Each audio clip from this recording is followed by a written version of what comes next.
अब हुकूमत को ये एतमाद क्यों है?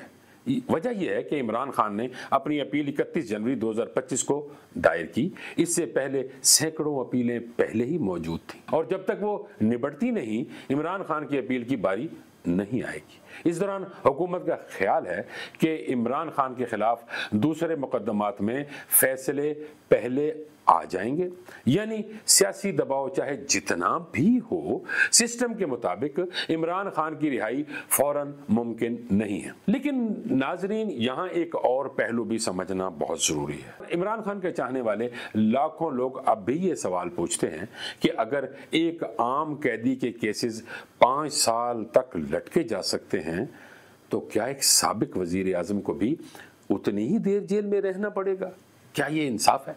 दूसरी तरफ हुकूमत और मुखालिफिन यही दलील देते हैं कि कानून सबके लिए बराबर है और अदालत की कतार तोड़ना मुमकिन नहीं होता। यही कशमकश इमरान खान की सियासत को मजीद पेचीदा बना रही है।